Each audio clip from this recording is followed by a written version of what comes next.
हर रोज एक नई कहानी देखने के लिए चैनल को सब्सक्राइब करें और बेल आइकन दबाना ना भूलें। सुजाता ने आज अपने 5वें बेटे राजेश की भी शादी करके अपनी सारी जिम्मेदारियां पूरी कर ली थी। वो अपनी 5 बहुओं, बड़ी बहू शालू, छोटी बहू निशा, तीसरी बहू राखी, चौथी बहू मीरा और 5वीं बहू नंदनी के साथ मेरठ शहर की रहने वाली थी। ऐसे ही एक दिन सुबह के समय वो अपनी 5वीं बहू नंदनी को बुलाकर कहती है, बहू, अभी तो इस घर में नई नहीं है। अगर तुझे कोई चीज समझ में न आए या कोई परेशानी हो तो बता दियो। जी माँ जी, बिल्कुल बताऊंगी। हाँ, आपकी बात सही है कि मेरे लिए अभी ये घर नया है, तो अगर मुझसे कोई गलती हो जाए तो आप मुझे माफ कर दीजिएगा। कोई बात नहीं बहू, अगर तुझे कुछ ना समझ आए तो तू मुझसे पूछ सकती है। आज तेरी पहली रसोई है, यही बताने के लिए बुलाया था कि तू जाके सबके लिए कुछ अच्छा सा बना ले। माँ जी, अब बता दीजिए क्या बनाना है, मैं वही बना दूंगी। बहू, पहली रसोई है तेरी, जो दिल करे वो बना ले। मुझे पता है तू जरूर कुछ अच्छा ही बनाएगी। पक्का माँ जी, आप मेरी पसंद की बनाई हुई चीज खा लेंगी? हाँ बहू, तू प्यार से जो बनाएगी मैं खा लूंगी। अब तेरी पहली रसोई वाले दिन मैं तेरा दिल थोड़ी ना तोड़ूंगी। सुजाता और नंदनी की सारी बातें उनसे कुछ दूर बैठी चारों बहुएं जो कि फास्ट फूड खाने में लगी थी सुन लेती है, जिसके बाद वो आपस में बातें करते हुए कहती है, माँ जी, नंदिनी को तो इतने प्यार से समझा रही है। इतने प्यार से तो कभी इन्होंने हम चारों में से किसी को नहीं समझाया। जेठानी जी, बात तो आप बिल्कुल सही कह रही हो। माँ जी हम पर बिना बात बस चिल्लाती ही रहती हैं। जेठानी जी, मुझे डर है कि कहीं हमारी देवरानी हमारा पत्ता ना साफ कर दे और लास्ट में हमें माँ जी से कुछ भी ना मिले। ऐसा नहीं होगा। उससे पहले हम इसे अपनी पार्टी में शामिल कर लेंगे। आगे रहना तो इसे हमारे साथ है। वो बात तो सही है आपकी देवरानी जी, लेकिन नई नई चीजें सबको बहुत अच्छी लगती है, ये बात याद रखिएगा। निशा, चिंता क्यों करती हो? वो कहावत तो सुनी है ना, नए 9 दिन और पुराने 100 दिन। हमारी देवरानी छोटी है, चाहे वो कितनी भी कोशिश क्यों ना कर ले, रहेगी तो हमसे पीछे ही। आखिर हम उससे पहले आए हैं यहाँ। हाँ जेठानी जी, सही कहा आपने। चारों आपस में बातें कर ही रही थी कि तभी अचानक सुजाता की नजर उन चारों पर जाती है और वो उन्हें बुला कर कहती है, तुम्हारी आपसी चुगलखोरी खत्म हो गई हो तो मैं कुछ बोलूं? जी माँ जी, कहिए। तुम चारों कान खोलकर सुन लो। आज नंदनी बहू की पहली रसोई है और मैं नहीं चाहती कि उसे कोई भी परेशान करे, इसलिए आज तुम चारों में से कोई भी किचन में नहीं जाएगी। माँ जी, लेकिन वो तो अभी नहीं आई है, उसे कैसे पता होगा कौन सा सामान कहाँ रखा है? मैं भी यही बोलने वाली थी माँ जी। कोई बात नहीं, मुझे तो पता है ना अपने किचन के बारे में, इसलिए अगर उसे कुछ समझ में नहीं आएगा तो वो मुझसे पूछ लेगी। माँ जी, तो हम लोग क्या करेंगे? अरे ये भी कोई पूछने वाली बात है क्या? घर के और काम करवाने के लिए क्या मैं पड़ोस की बहुओं को बुला कर लाऊं? नहीं माँ जी, हमारा वो मतलब नहीं था। ठीक है, फिर तुम चारों जाके घर के और काम देखो और नंदनी बहू तुम जाकर अपनी रसोई बनाओ। जी माँ जी। कुछ समय बाद सभी लोग एक साथ डाइनिंग टेबल पर नाश्ते के लिए आते हैं। तभी नंदनी सबके लिए पाव भाजी लेकर आती है, जिसे देखते ही सुजाता कहती है, बहू तू ये क्या बना कर लाई है? माँ जी, ये पाव भाजी है। क्या हुआ जेठानी जी, मैंने कुछ गलत बना दिया क्या? नहीं नहीं देवरानी जी, आपने तो बिल्कुल हमारी पसंद का ही बनाया है। हमें फास्ट फूड बहुत पसंद है, इसीलिए हमारे लिए ये बहुत अच्छा है। लेकिन वो क्या है ना कि माँ जी को फास्ट फूड बिल्कुल पसंद नहीं है। हमें भी कोई परेशानी नहीं है, क्योंकि हमें भी फास्ट फूड बहुत पसंद है। हाँ हाँ, और जोर से चिल्लाओ तुम चारों। और नन्ही बहू तू, ये चारों कम थी जो तू भी फास्ट फूड खाने वाली निकली। हे भगवान, तूने 5 बहुएं दी लेकिन एक भी लायक नहीं, सब नालायक। माँ जी, अब मुझे क्या पता था कि मेरी सभी जेठानियों को भी फास्ट फूड खाना बहुत पसंद है। अब कोई अपनी पसंद तो बदल नहीं सकता ना। सही बात है, तभी मुझे एक नहीं 5 फास्ट फूड खाने वाली बहुएं मिली हैं। सुजाता अपनी 5 बहुओं को उनके फास्ट फूड खाने को लेकर सुना ही रही थी कि तभी उसका 5वां बेटा राजेश आता है और अपनी माँ को इतने गुस्से में देखकर कहता है, क्या हो गया माँ, आप इतने गुस्से में क्यों लग रही हो? बेटा तो क्या करूं, सुबह से इस आस में भूखी बैठी हूँ कि बहू की पहली रसोई है, कुछ अच्छा खाने को मिलेगा। लेकिन नहीं, ये तेरी बीवी भी फास्ट फूड की दीवानी निकली। पहली रसोई में खीर, हलवा, कुछ मीठी की जगह पाव भाजी बनाकर लाई है। ये क्या बात हुई आप लोगों की? जब आप लोगों को पता है कि माँ को फास्ट फूड खाना पसंद नहीं है, तो आप लोग उनके लिए कुछ और बना दिया करो। बेटा, इनको अपने फास्ट फूड के अलावा कुछ नहीं दिखता और ना ही कुछ बनाना आता है। अच्छा माँ, आप गुस्सा मत करिए। आज मेरे कहने से आप थोड़ा सा खा लीजिए, कल से ये लोग आपके लिए कुछ अच्छा बना देंगी।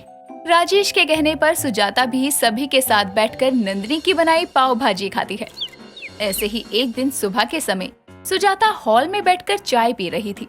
तभी उसकी पांचों बहुएं अपनी पसंद का फास्ट फूड, शालू डोसा, निशा बर्गर, राखी चाउमीन, मीरा चिली पोटैटो और नंदिनी पाव भाजी लेकर उसके पास आती है और कहती है, देखिए माँ जी, हम आपके लिए कितनी सारी खाने की चीजें लेकर आए हैं। सच में बहू, आज तुम लोगों ने कुछ अच्छा बनाया है? हाँ माँ जी। अच्छा तो जरा बताओ क्या क्या बनाया है तुम लोगों ने? माँ जी, मैंने आपके लिए डोसा बनाया है। माँ जी, मैंने आपके लिए बर्गर बनाया है। माँ जी, मैंने चाउमीन बनाई है। माँ जी, मैंने चिली पोटैटो बनाया है।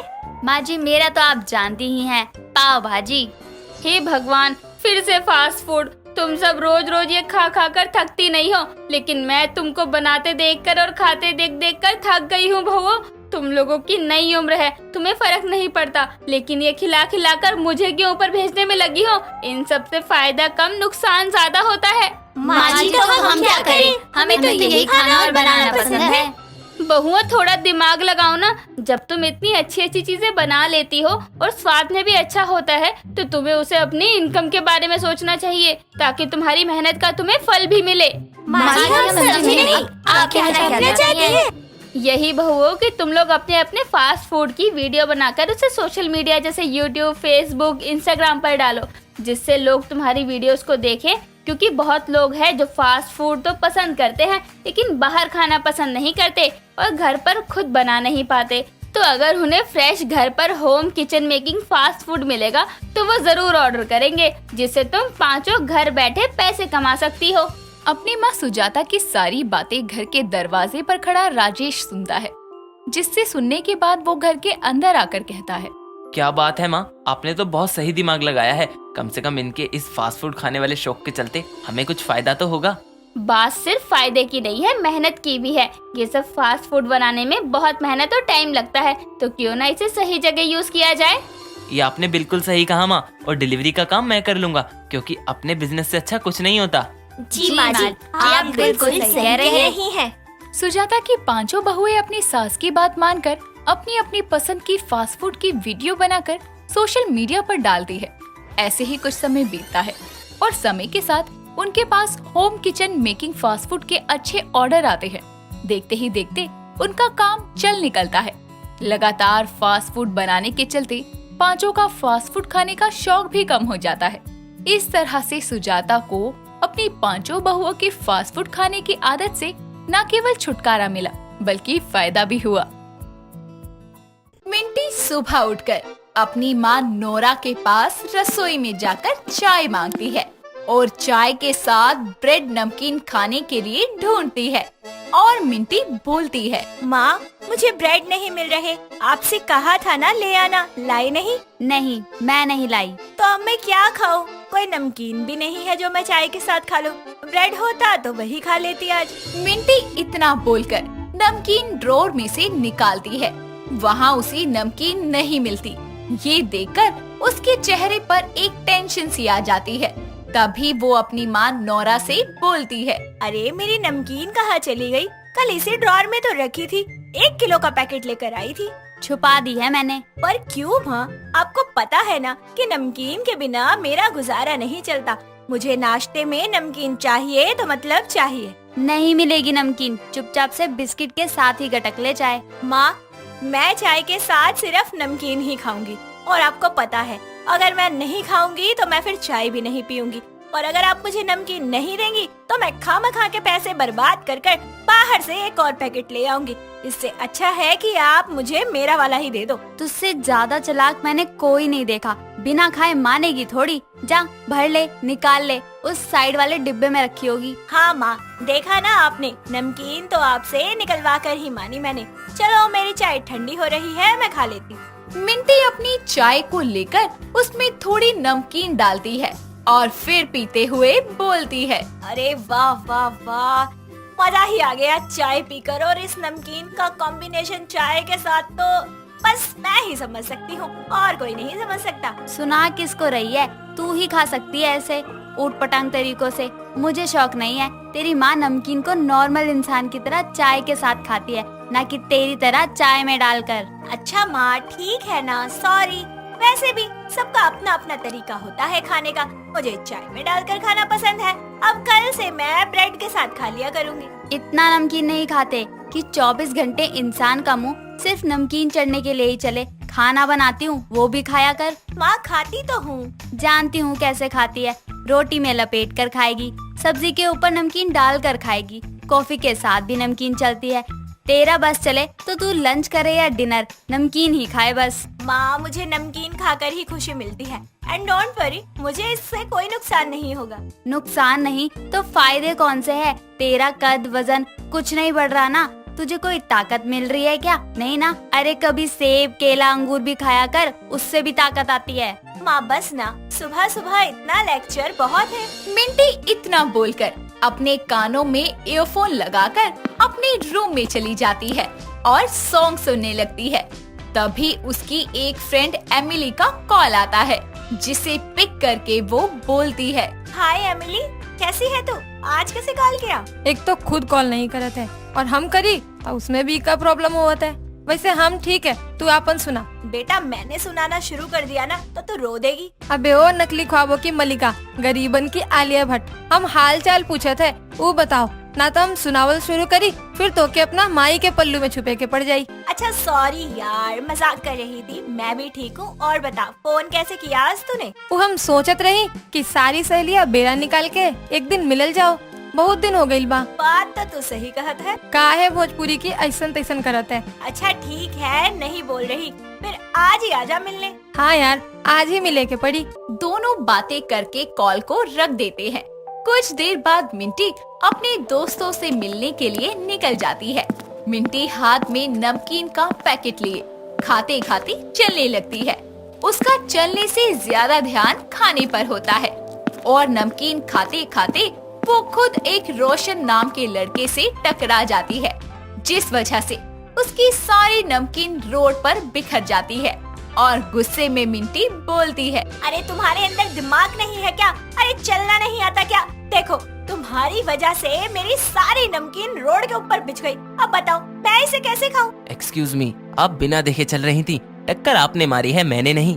अच्छा आपको पता था तो हट जाते ना, हटे क्यों नहीं? मैं कैसे हटता? जैसे आप बिजी थी मैं भी बिजी था, नहीं देखा मैंने, क्योंकि मुझे रोड क्रॉस करना था। और आप रोड पर खाते हुए चल ही क्यों नहीं थी? एक्सक्यूज मी, मेरी मर्जी है, मैं कभी भी कहीं भी खाऊं। ओके, ऐसे करोगी तो यही होगा। हद है, एक तो सॉरी नहीं बोल रहे, ऊपर से बकवास किए जा रहे हो और मेरी नमकीन भी गिरा दी। Okay, I am sorry. मेरे साथ चलो, मैंने तुम्हारी नमकीन गिराई है तो दिला भी देता हूँ। पास में ही ग्रोसरी की शॉप है।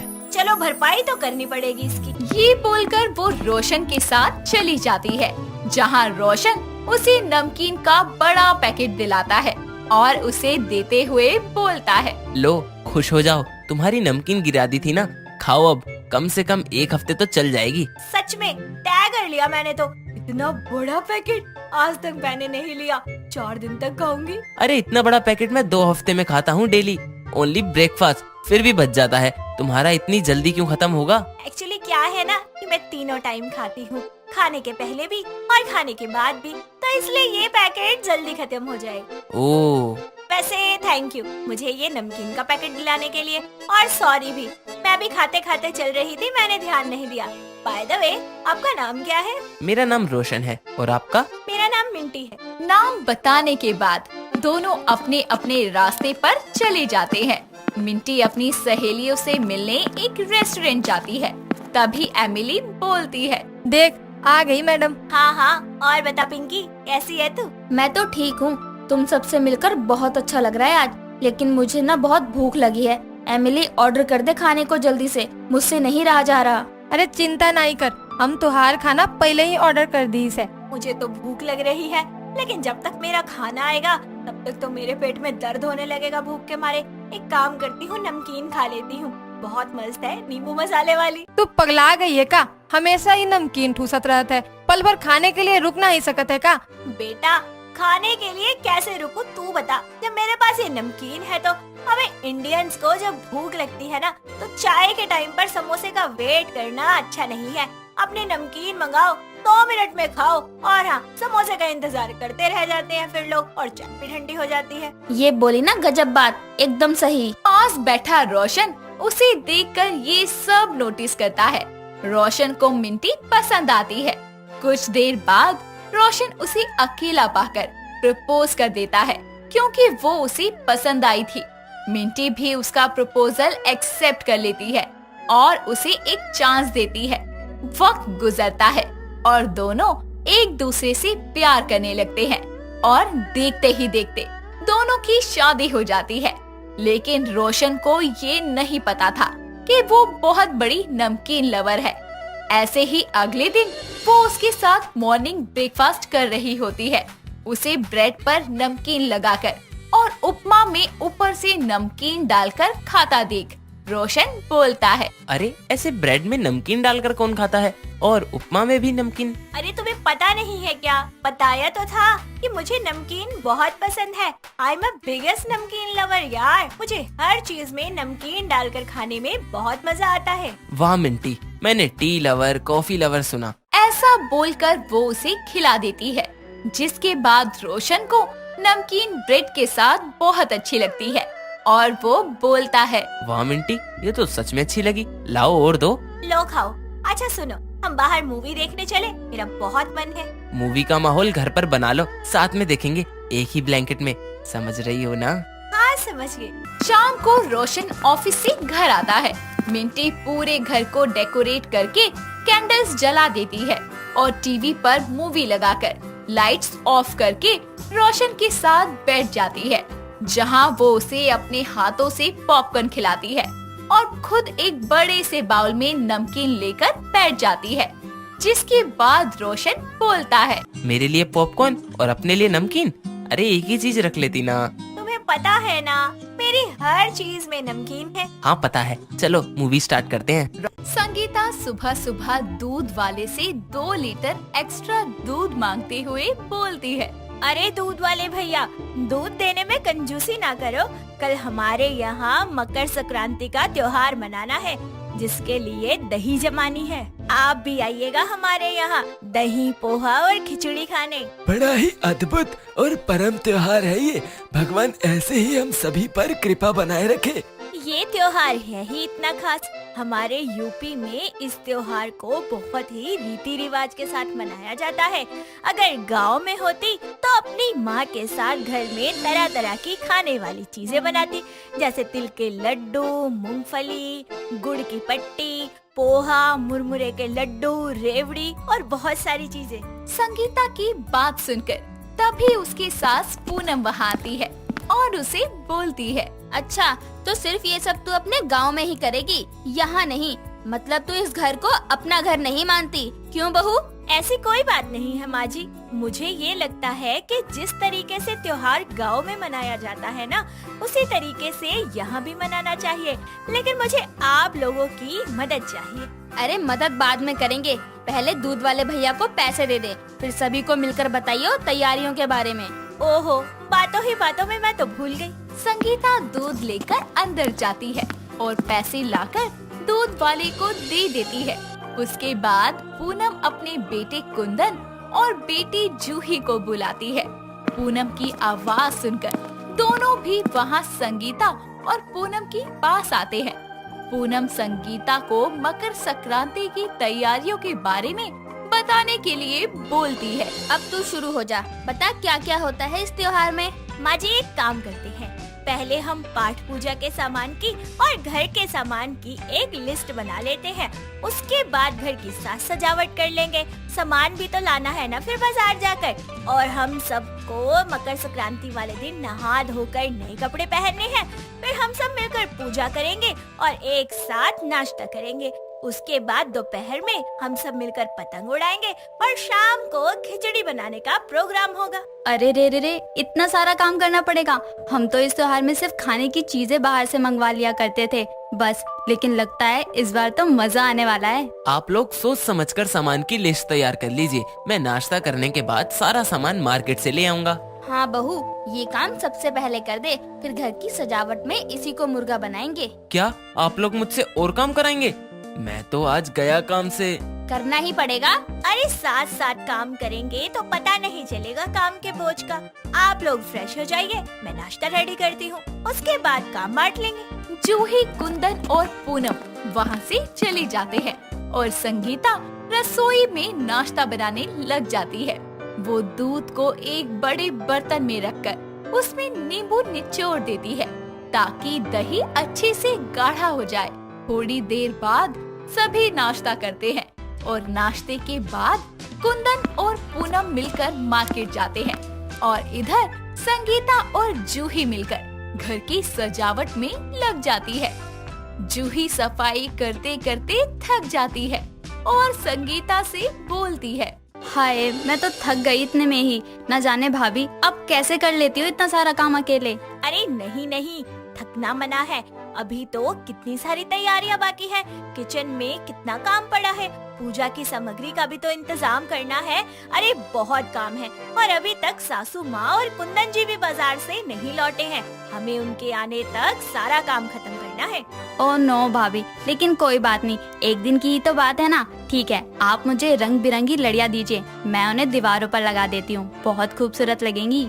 हाँ हाँ, ये भी अच्छा रहेगा। कुछ देर बाद संगीता और जूही घर की डेकोरेशन का काम खत्म करते हैं और पूनम और कुंदन भी मार्केट से वापस आ जाते हैं।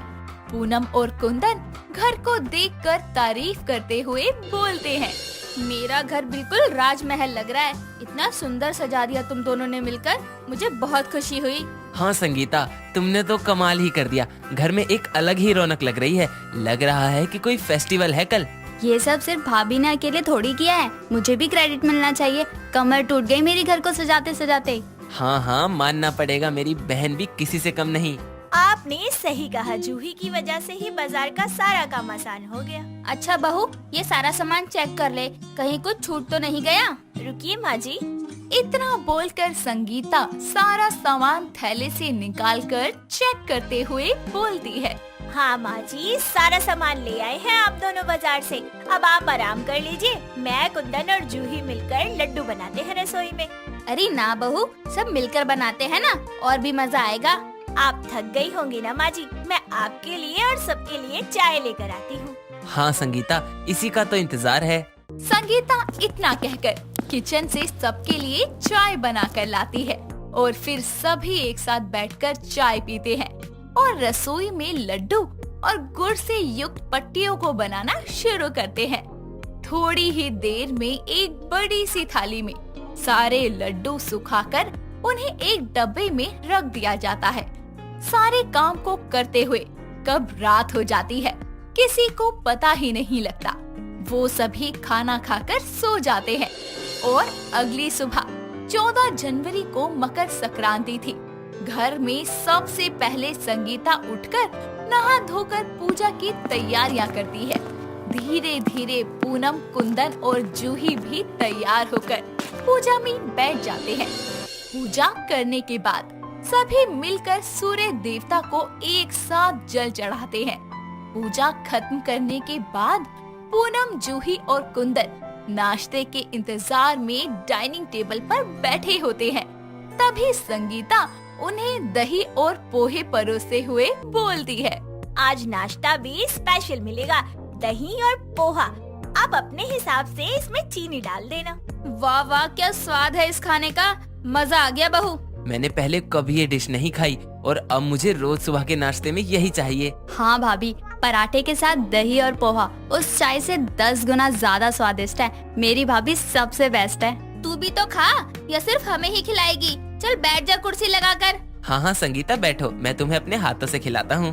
अरे आप लोग खाइए, मैं तो दिन भर खाती रहूंगी। तू बैठती है या नहीं हमारे साथ नाश्ते पर? पूनम के इतना बोलने पर संगीता भी उन लोगों के साथ बैठकर नाश्ता करती है और फिर कुंदन के साथ मिलकर सभी के घरों में जा जाकर लड्डू, पोहे और मूंगफलियां बांटने लगती है। दोपहर के वक्त चारों छत पर पतंग उड़ाते हैं। पतंगों से सारा आसमान रंगीन नजर आने लगता है। ऐसे ही शाम हो जाने पर संगीता सभी के लिए मजेदार खिचड़ी बनाती है, जिसे खाने के बाद सभी एक साथ बैठकर गपशप करते हुए बोलते हैं। थैंक यू संगीता, आज का दिन बहुत ही अच्छा बीता हमारा। आखिर बहू किसकी है? सारे पड़ोस को पता चल गया कि हमारी मकर संक्रांति का त्योहार सबसे अच्छे ढंग से और खुशियों को बांटते हुए मनाया है। सच में भाभी, हमारी तो दिवाली भी फीकी पड़ गई। बहुत मजा आया भाभी, आपकी वजह से। अरे आप इन सब का क्रेडिट मुझे क्यों दे रहे हैं, बल्कि हम सब ने मिलकर इस त्योहार को मनाया है और मैं तो बहुत खुश हूँ कि मुझे ऐसा सपोर्टिव परिवार मिला है। Thank you.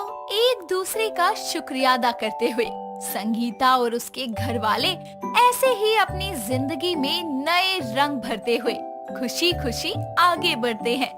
दोस्तों, अगर आपको ये कहानी पसंद आई तो इसे लाइक करें, शेयर करें और कमेंट करके बताएं कि कहानी में आपको सबसे अच्छा क्या लगा।